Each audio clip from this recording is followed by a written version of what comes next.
Graça e paz do Senhor Jesus a todos, gravando hoje Lucas capítulo 7, um capítulo muito lindo. Jesus vai nos ensinar muitas coisas hoje.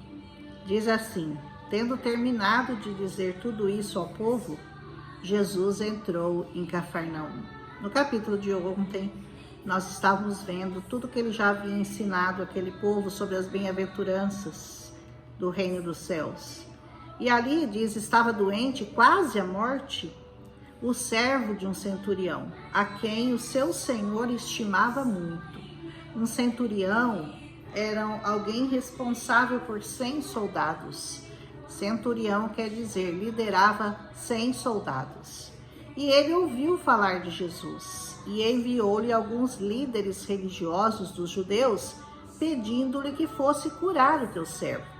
Chegando-se a Jesus, suplicaram-lhe com insistência: este homem merece que lhe faça isso, porque ele ama a nossa nação e construiu a nossa sinagoga. Veja bem que os próprios judeus estavam intercedendo por aquele centurião romano, porque ele tinha sido bom com eles. E os próprios chefes, sacerdotes judeus, pedindo ao Senhor Jesus que atendesse o pedido desse centurião. Jesus foi com eles e já estava perto da casa quando o centurião mandou amigos dizerem a Jesus: Senhor, não te incomodes, pois eu não mereço receber-te debaixo do meu teto. Que homem sábio! Ele reconhecia verdadeiramente, mais do que os judeus, ele reconhecia a soberania de Jesus Cristo.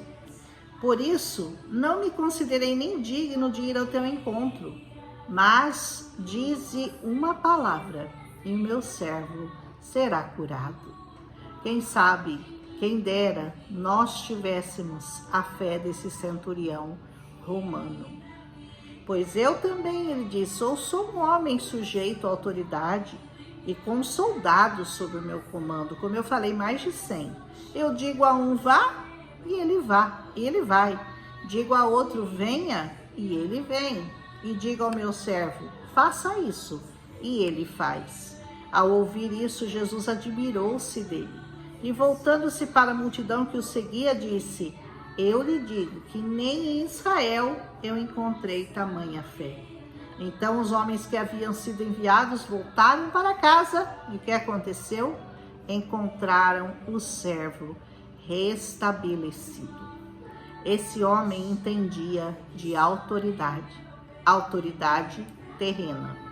E ele sabia que a autoridade do Senhor não era dessa terra, mas era uma autoridade que vinha do alto. Esse centurião entendia de autoridade e reconhecia a autoridade de Jesus sobre toda aquela nação.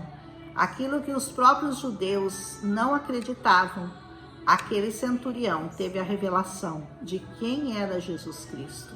Você já teve essa revelação? Você sabe a autoridade que há no nome de Jesus? Se você ainda não entendeu, comece a pensar a respeito dessa autoridade que existe no nome de Jesus. Amém? Logo depois disso, Jesus foi a uma cidade chamada Naim, e com ele iam seus discípulos e uma grande multidão. Ao se aproximar da porta da cidade, estava saindo o enterro do filho único de uma viúva, e uma grande multidão da cidade estava com ela. Ao vê-la, o Senhor se compadeceu dela e disse: não chore. Depois aproximou-se, tocou no caixão e os que carregavam pararam. E Jesus disse: jovem, eu lhe digo, levante-se. Olha, uma viúva, antigamente em Israel, ser viúva era uma coisa muito preocupante, porque os homens eram responsáveis pela manutenção, pela alimentação de seus pais, de sua mãe, porque as mães não trabalhavam, as mulheres eram submissas, elas ficavam em casa fazendo as tarefas e os homens é que saíam para ganhar o dinheiro, o sustento da casa. Para essa mulher, perder o único filho era mais do que uma dor, era o sustento da vida dela. Era tudo que ela tinha, era aquele filho. E o Senhor, sem que ela pedisse, Ele olhou para ela com misericórdia e deu vida ao filho dela. Ele se levantou do caixão, sentou-se, começou a conversar e Jesus o entregou à sua mãe. Talvez, mãe, você possa pensar, meu filho não tem mais jeito, meu filho está morto. Está morto nos seus pecados, está morto no mundo das drogas, está morto na prostituição, está morto na descrença, não há como, Senhor, trazer vida a ele. Saiba que o Senhor tem poder para fazer o seu filho ressuscitar para uma nova vida e um novo tempo ao seu lado. Basta que você confie no Senhor e Ele tenha misericórdia da sua vida.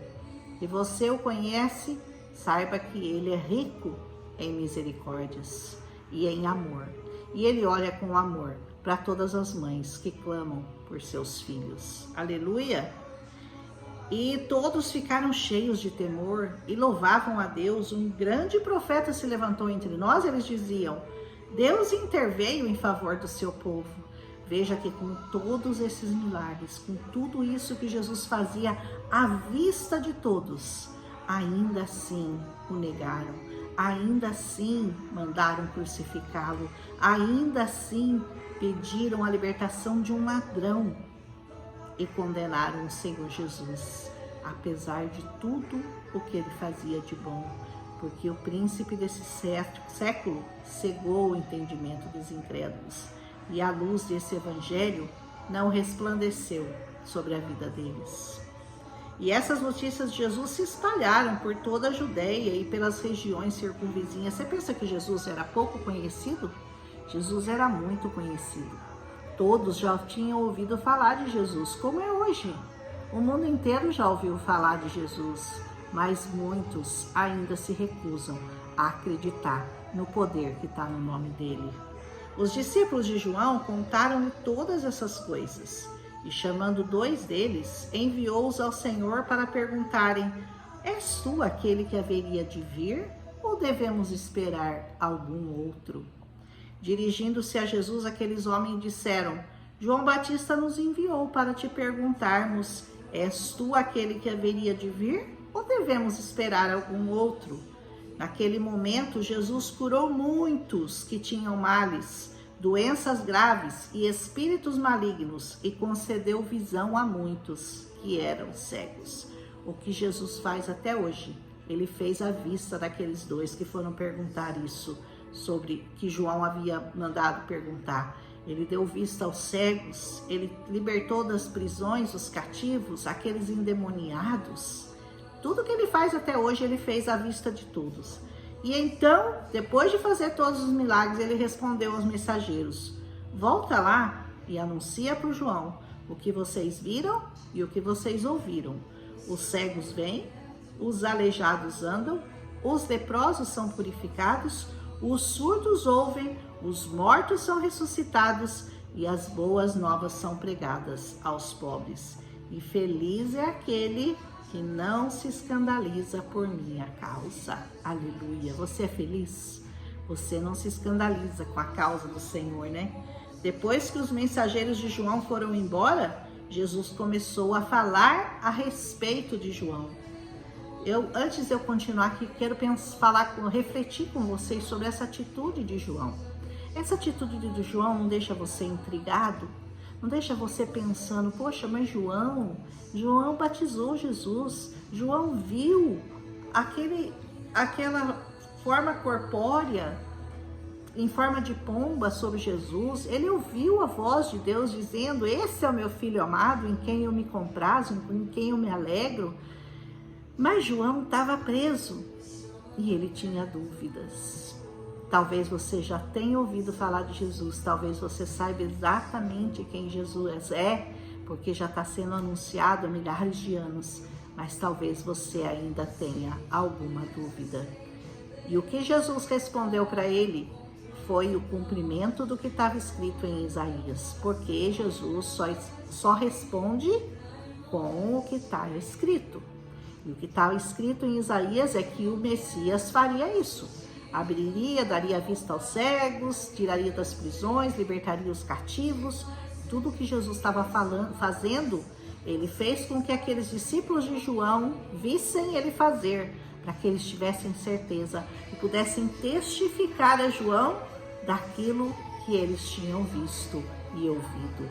Para que João não tivesse nenhuma dúvida, para que João soubesse que verdadeiramente aquele era o Messias, alguém por quem valia a pena morrer, porque João Batista morreu por ter anunciado o reino de Deus.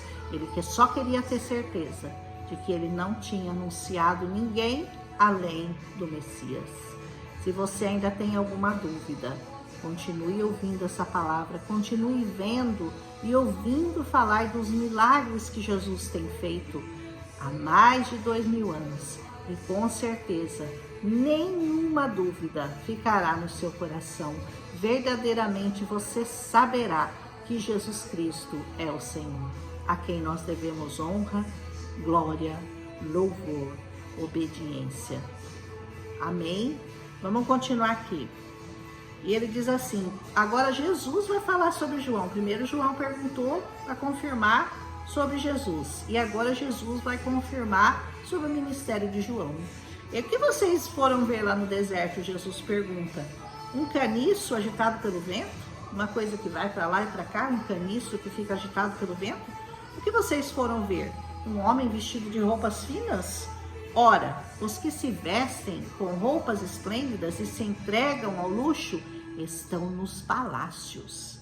Afinal, o que vocês foram ver? Um profeta? Sim, eu lhes digo, e mais do que um profeta. Esse é aquele a respeito de quem está escrito: enviarei o meu mensageiro à tua frente, ele preparará o teu caminho diante de ti. E eu lhes digo que entre os que nasceram de mulher, não há ninguém maior do que João. Todavia, o menor no reino de Deus é maior do que ele. Aleluia! Olha o que Jesus estava dizendo. Da mesma forma que ele pediu uma confirmação de que Jesus era aquele realmente que ele tinha anunciado, ele também quis confirmar por meio das Escrituras que João era aquele que havia preparado o caminho para ele ser revelado. E coisa linda essa revelação, né? E ele ainda disse, não tem ninguém maior do que João nascido aqui entre os homens, mas o menor no reino de Deus é maior do que ele. Já pensou que você é maior do que João Batista? Nossa, diz essa palavra, porque agora, quando nós somos revestidos pelo Espírito Santo, e a palavra de Deus diz que o menor lá no reino dos céus ainda é maior do que João Batista aqui na terra. Você imagina o que você vai ser lá no céu? Você imagina o que você vai herdar? Você vai imaginar as maravilhas que você vai desfrutar? Se você não tem essa noção, comece a pensar, comece a meditar nessa palavra, comece a descobrir as maravilhas que estão reveladas nesse evangelho, porque elas são grandes demais para pertencer só a uma pessoa. Aleluia! E diz assim, todo o povo, até os publicanos ouvindo as palavras de Jesus, reconheceram que o caminho de Deus era justo, sendo batizados por João. Mas os fariseus não. Os fariseus e os peritos na lei rejeitaram o propósito de Deus para eles, não sendo batizados por João. Você ainda não se decidiu se você vai se batizar por Jesus Cristo ou não? Se você vai entregar sua vida a Ele ou não? Não seja como esses fariseus, como esses peritos da lei. Não deixe a sua religião atrapalhar o seu compromisso com Cristo. A palavra de Deus diz, quem crer e for batizado será salvo. Quem não crer já está condenado. Não é que vai ser, já está condenado com esse mundo. Creia no Senhor Jesus. Tome uma atitude de fé.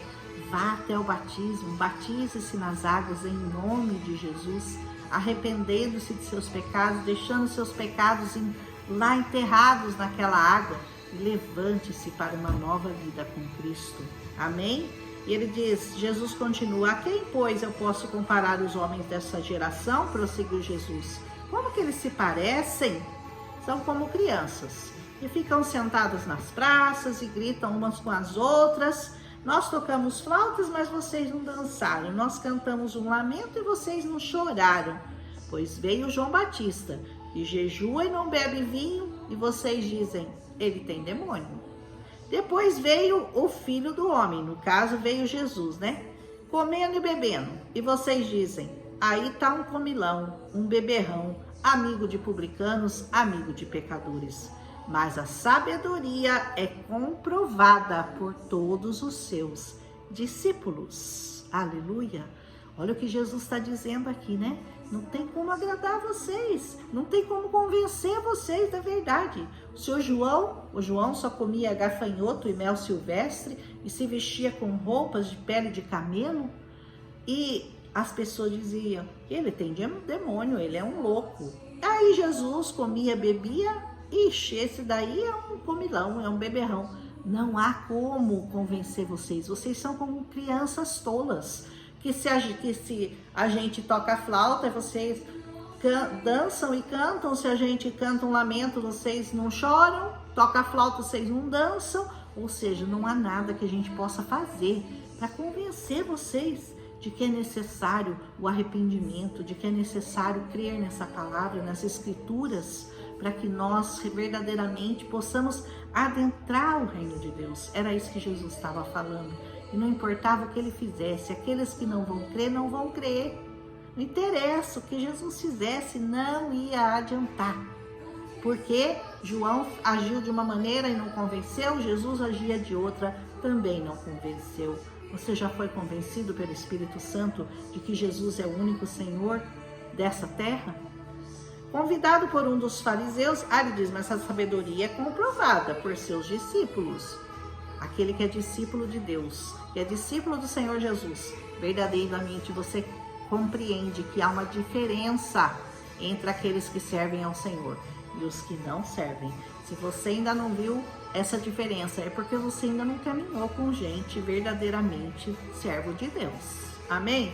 Ao saber que Jesus estava comendo na casa do fariseu, certa mulher daquela cidade, uma pecadora, provavelmente uma prostituta, trouxe um frasco de alabastro com perfume e se colocou atrás de Jesus. Olha que mulher humilde, né? Ela veio por trás de Jesus, colocou-se aos seus pés, ela entrou de fininho por trás e ficou chorando e começou a molhar os pés dele com lágrimas e depois a enxugou com seus cabelos, beijou-os e os ungiu com o perfume.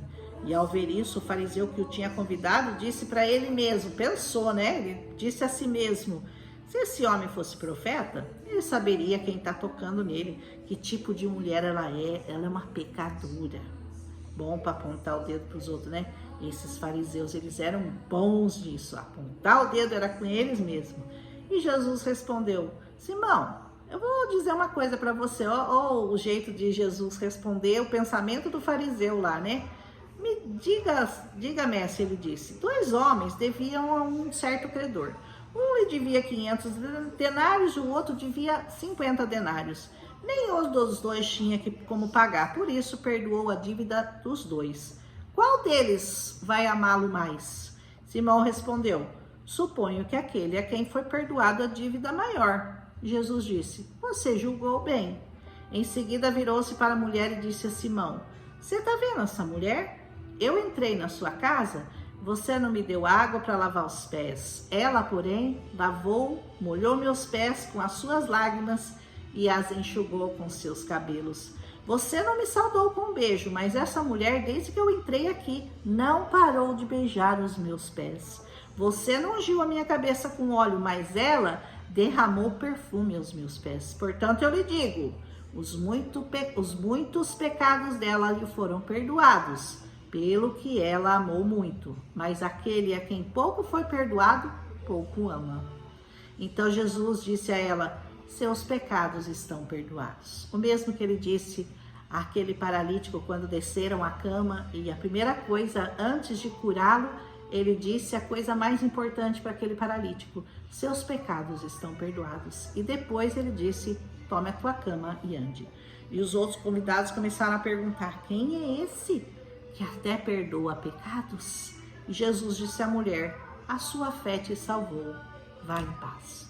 Que o Senhor te diga hoje: a sua fé te salvou, vá em paz. E os muitos pecados que você tem, o Senhor não leva em conta, porque Ele tem prazer em nos perdoar. Amém? E ainda que apontem o dedo e digam: imagina, ixi, isso aí não tem jeito não, isso daí coisa ruim, isso aí não vai, perdoa pecado, perdoou nada. As pessoas costumam dizer isso, apontar o dedo, né? Eu sei muito bem do seu passado, eu sei muito bem o que você aprontava, o que você fazia. Eu sei que nada, agora tá dando uma de crente aí. Verdadeiramente o Senhor perdoa pecados, verdadeiramente o Senhor muda vidas. E aqueles a quem os pecados eram muito abundantes, tem muito mais a agradecer ao Senhor. Amém? Que você seja essa pessoa que tem fé e que o Senhor perdoe todos os nossos pecados. Se você gostou, deixa seu like aqui, fala um amém. E amanhã não, essa semana, como eu falei, vou viajar. Talvez esse seja o último capítulo, vou parar uns dias aqui. Mas como eu falei, não deixa de ver os outros profetas. Se você está acompanhando só o Novo Testamento, dá uma olhada lá em Ezequiel, dá uma olhada em Zacarias, dá uma olhada em Miqueias, dá uma olhada em Malaquias. Malaquias é muito bonito, são só 4 capítulos, mas é muito bonito. Enfim, tem muita coisa para você ver. E logo eu vou voltar a gravar novamente, assim que eu der uma descansada e voltar das minhas pequenas férias. Amém? Um abraço e até o próximo capítulo, Lucas 8.